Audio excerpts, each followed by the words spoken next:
अस्सलाम वालेकुम my YouTube family, कैसे हैं आप सब। मैं भी अल्हम्दुलिल्लाह खैरियत से हूँ और उम्मीद करती हूँ कि आप लोग भी खैरियत से होंगे। आज मैं फिर से हाज़िर हूँ एक नए व्लॉग के साथ। तो आइए स्टार्ट करते हैं। मेरी पूरी यूट्यूब फैमिली को मेरी तरफ से हैप्पी होली। आपकी ज़िंदगी में इसी तरह तरह तरह के कलर भरे रहें, पूरी ज़िंदगी में आपकी कलर ही कलर रहें, आपकी पूरी ज़िंदगी ऐसे ही रंगीन रहे। ये अम्मी के घर का सामने का एरिया है, सब लोग होली खेल रहे हैं। तो यहाँ पे सुबह से सब होली खेल रहे थे और किसी की भी शक्ल पहचानी नहीं जा रही थी। ऐसा कलरफुल सब हुए थे, सबके कलर सबके जो शक्लें थी वो ऐसे चेंज थी कि आप समझ नहीं सकते कि कौन सावित्री है और कौन इसमें अंजलि है।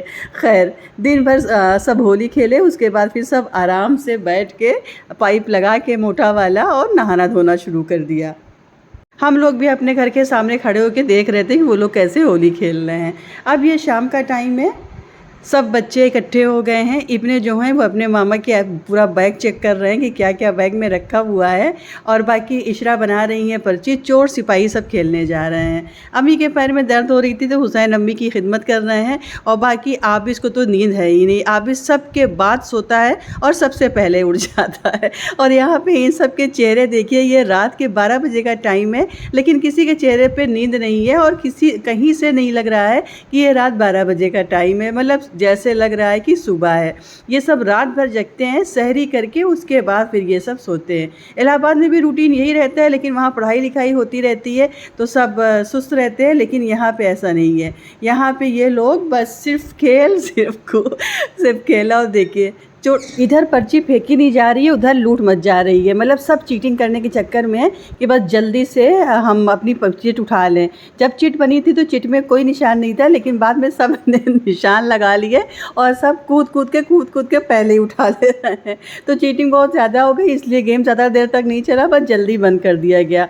उसके बाद साहब लग गई सबको भूख। भाई बच्चे हैं, दिन भर खेल रहे हैं, कूद रहे हैं, खाने पीने का कोई होश नहीं है। थोड़ी सी भूख लगती है, आते हैं, कुछ खाते हैं, चले जाते हैं। मतलब प्रॉपर बैठ के खाना पीना नहीं हो रहा है, बस ऐसे ही चलते चलते खाना पीना हो रहा है। तो ये जो इफ्तारी गई थी मस्जिद में, वही इफ्तारी के कुछ डब्बे बच गए थे, तो इन लोगों को कुछ खाना था तो मैंने डब्बा ला के दे दिया वही वाला कि लो तुम लोग खाओ यही डब्बा, इसमें हर तरह की चीज़ है। और मैंने खुद के लिए बनाई चाय। मुझे भी थकान हो रही थी लेकिन और नींद मुझे भी नहीं आ रही थी, तो फिर मैंने खुद के लिए चाय बनाई। फिर बच्चों ने फरमाइश करी कि थोड़ा सा चिप्स फ्राई कर दीजिए, क्योंकि डब्बों में बहुत ज़्यादा चिप्स नहीं थी। डब्बों में पकौड़ियाँ थी, पूड़ी थी, सब्ज़ी वगैरह थी पकौड़ी, लेकिन इन लोगों के मनपसंद नहीं थी, तो फिर ये चिप्स फ्राई कर दी मैंने थोड़ा सा। ये सब चिप्स बच्चों को बहुत ज़्यादा पसंद है, ये कलरफुल जो चिप्स आती है। और भाभी बना के लाई हैं इलाहाबाद से बहुत अच्छी आलू की चिप्स, बिल्कुल पतली पतली, बहुत ही मज़ेदार वाली। तो ये वाली चिप्स तो मेरे बच्चों को भी बहुत ज़्यादा पसंद है और भाभी के बच्चों को भी बहुत ज़्यादा पसंद है। तो सबकी फरमाइश हुई कि थोड़ी सी ये वाली चिप्स भी बना दीजिए, और उसके बाद इस पर नमक और मिर्चा डाल के हम लोगों को दीजिए। तो मैंने कहा चलो ठीक है, बच्चे भूखे हैं। सब सो रहे थे, बस मैं जग रही थी, भाई लोग जग रहे थे और बच्चे जग रहे थे, बाकी सब सो रहे थे। और ये किचन का हाल देखिए, ये इफ्तार वाले दिन का क्या किचन फैला हुआ है। मतलब कहीं जगह नहीं थी, और बर्तन तो इस कदर निकले थे कि मैं क्या बताऊं। मतलब हर एक बर्तन, पूरा स्टैंड खाली हो गया था, दोनों तीनों स्टैंड खाली थे, और सारी का गिलास, बर्तन, तसला, जो भी चीज़ें थी सब निकल आया था, क्योंकि बहुत ढेर सारी इफ्तारी बनी थी, बहुत कुछ बना था। तो इन सब चीज़ों में तो फिर बर्तन निकलता ही है। अब ये तो बर्तन देके या फिर इफ्तार बना ले, तो सारा बर्तन ऐसे ही पड़ा हुआ है, सब रख दिया गया एक टब में भर के। अब कल हेल्पर आएगी तो वो पूरा सब वॉश करेगी, सब साफ़ करेगी। किचन तो खैर धुलाई हो गई थी क्योंकि किचन बहुत गंदा हो गया था। अब आ जाते हैं अपनी रेसिपी की तरफ। भाई होली है तो गुजिया तो बनना मस्ट है, गुजिया तो बनेगी। तो आ गया खोया फ्रीज़र में रखा था तो उसको निकाल के बाहर रख दिया कि वो मेल्ट हो जाए। अब ले लिया 1 किलो मैदा, इसमें शामिल करेंगे 1 कटोरी भर के देसी घी। देसी घी शामिल करने के बाद इसको खूब अच्छे से मैश करेंगे हाथों से, दोनों हाथों से इसको खूब अच्छे से, मतलब आटे को जो है मिक्स करना है घी में, दोनों हाथ से खूब मजबूती से। बिल्कुल भी इसमें मतलब कि ढीलापन मत करिएगा, खूब अच्छे से, खूब मेहनत से, खूब ताकत लगा के दोनों हाथों से इसको मिक्स करिएगा। और इस आटे की पहचान ये होती है मिक्स होने के बाद कि जब आप मुट्ठी में आटे को लें तो आटा जो है वो बिल्कुल बॉल की शेप का बनने लगता है। तो फिर पहचान हो जाती है कि हाँ, आटे में घी अच्छे से मिक्स हो गया। इस तरह से देखिए, ये जब मुट्ठी बंद करें तो इस तरह से ऐसे बॉल बन जा रही है। उसके बाद फिर इसको नीम गर्म पानी से गूंद लेना है। मतलब नीम गर्म पानी से आटा जब गूंदता है तो डो बहुत अच्छा बनता है, बहुत ही शानदार मुलायम बिल्कुल डो बनता है। तो इसलिए नीम गर्म पानी से आप इसको गूंद लीजिए।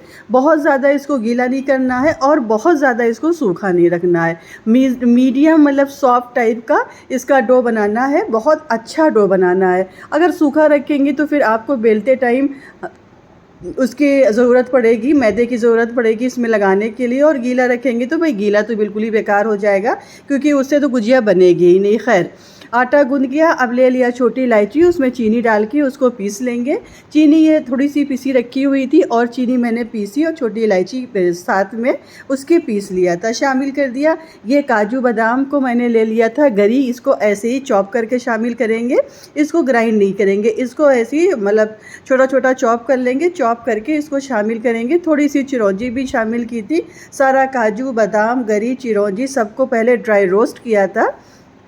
ऐसी तवे में घी नहीं डाला था मैंने, बिना घी के पहले मैंने सूजी को रोस्ट किया था। उसके बाद फिर उसी पैन में ये काजू बादाम और चिरौंजी गरी का जो मैंने कट करके रखा था उसको ड्राई रोस्ट कर लिया था। फिर इसको उसी में मिक्स कर लेंगे, जो मैदे वाला बैटर है उसमें इसको मिक्स करेंगे।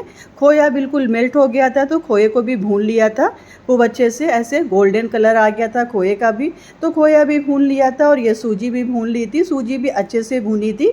मतलब अच्छे से भूनिएगा, ना तो जले और ना ही बहुत ज़्यादा भुन जाए, मतलब नॉर्मल रखिएगा जैसे सूजी भुनती है। जितनी अच्छी आप प्रिपरेशन करेंगे, जितना अच्छा आप भूनेंगे, वो जितना दिल लगाएंगे आप खाना बनाने में, उतना ही अच्छा आपका खाना बन के तैयार होगा।